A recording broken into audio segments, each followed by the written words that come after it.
Hi, Gary Dean here with Sentiment Timing. Today was one of those days where I was hearing people thinking that we were going to crash and that this market is overvalued. Everybody that came on to the TV sets were saying that the market's going to go down more, and maybe it will, but today I'm going to prove to you that I do not believe it is, and I do believe the lows are in for a number of different reasons. So we actually, when everybody was panicking and we were getting whipsawed around, we were trading IWM today, and we actually played it like a fluke. We were on the right side each time, and we were hedged at all times. But what we were doing as price went up, we were then buying puts, and then when price went down, we were unloading the put side or taking half of it off and buying more of the calls. So we were getting them on the cheap each way. And let me tell you why. So here's what we're looking at here is the low that we made on the 17th, and we're looking at this high. So this is our support zone right here. This was our open today. We came into the support zone. We went through the support, but we went into our Gann line as well as this is our last buy line. And we had also had the moving average. So I wanted to make sure it holds. So when it popped up, we actually got long IWM. And from there, what happened was we started running into our resistance zone. And up here, what it was actually on this part right here at 264.20. And I said I was buying the 263 puts. So we bought them on the cheap, and then it ended up coming down on this, and we unloaded some of our calls. And then when we were here, we bought those calls back, the 263s. And when it came up, we bought them again. We were just doing this back and forth. And the reason why was we ran into our sell zone here. So we knew this was our buy zone from the software, and we knew this was our sell zone right here. So we were able to, when we went up to here, buy the 263 puts for basically, not a lot of money. And then when it came down, that's where we added to our call position, and we took some of the puts off, and then when we went up, we bought some of these again. And like I said, we're on the right side of IWM all day today, and I'll even show you how we predicted where it was going here, because this was all in the trade room. So what I want to do is go over what we went over. So this is the trade room, and this is at 109 when the S&P was down 49.50 points. And I said S&P has a short-term buy as well as IWM. I'm adding to the 263 calls and hold the puts. So at 127, I just said if the S&P bounces, IWM is going to jump higher, and if we get a decent retracement in S&P, we're going to see IWM test the highs. And we had another early buy signal. So this is all before these moves happen. And then at 207, IWM has resistance. Conservatives should take half off, but hold the other half, because if it breaks through, we're heading to 264.50.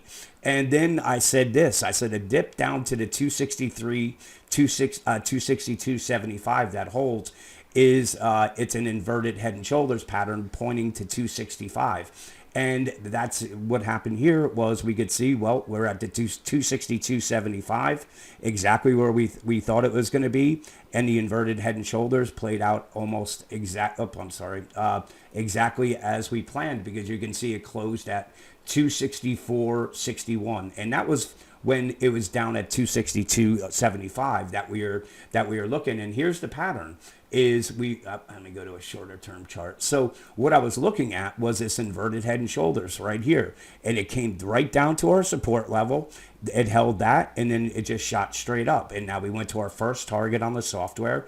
If it gets through it, 265.17 is the inverted head and shoulders pattern that we were looking at.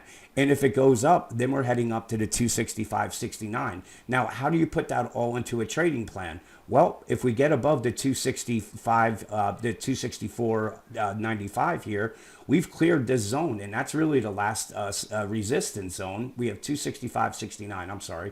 So that's the last pivot we have here. So if the bulls can get through this line, this last pivot, and that is going from this high to this low. So this is going back to February 10th, to just on February 12th. So this is what we're going on it, and you can see it. It's right into it. If it pops up above it, then what happens is we're going to be right at our target line on the shorter terms. And if it gets above that, then guess what? This is now in play, our larger support level, and now we're looking at moves coming all the way up to 268, up to the 270, and if we're up there, that's when we're looking at IWM coming all the way up to our Gann line, which is 274.65. So that's how you piece this together with a trading plan. Is you're looking on different time frames. So what about the S&P? Let's take a look at this now and see what that's saying. So here's our panic right here. We had everybody looking that the market was going to take out these lows again. We are right in our support line. Here you can see we had bullish divergences. That's a buy signal that I was talking about. And from there, we got a quick head fake, and that's what brought IWM up to the 263.75. And then when it came down, that's where we were able to pick it back up at 262.75. And then from there, that's when it rolled up, and IWM was the only index that closed green. And I'm very bullish on IWM and the small caps. Now, as far as the market crashing, if you guys remember, I've showed you this a couple times. Our great reset time period was between the February 17th to the 20th. And that's pretty much exactly what we came to. 17th was this panic low right here. In the morning notes, we said if we break these lows and then break them, get back above here by 11 o'clock, the lows are in place. And so far, that is playing out like that. So are the bulls clear a run right now? No, obviously we have a lot of resistance up here. But the thing is, do I think these lows are in place? I do. And I think that they'll be in place until we come sometime into our August topping period. And this is, again, all in the toolkit that comes with this software. So, no, I don't believe we're crashing. I think, as a matter of fact, we saw a lot of the quantum stocks that we own did very, very well today. And this is the part where I want to show you some of the things. So this was in the morning when I took this snapshot where, IWM made this low, ran right up into our resistance area, and then came back down pretty hard. And then if we take a look at this is where it came, because that was on a shorter time frame, came right into our support area. And once it was there and it held, we were able to buy, and here's our upside target. So these trades did very well. We made $13.50 for the day. And overall, like I said, if you have this software, you're able to see what to expect next. And if people don't do that, where they're just trading on where price breaks this, so it's breaking down, and then from there we get a huge move up, you get trapped on that. When they're trading the breakout and then we're back down, that's, these are things that you have to know. And if you don't know it ahead of time, you're going to get trapped in these. That's why knowing where price is set to reverse and knowing where these pivots are, it gives you an advantage over so many other traders, because you're able to put your trading plan together where you're saying, okay, listen, this support held here, the big one, and if we come up and we take out these highs, then the S&P is heading up to new all-time highs.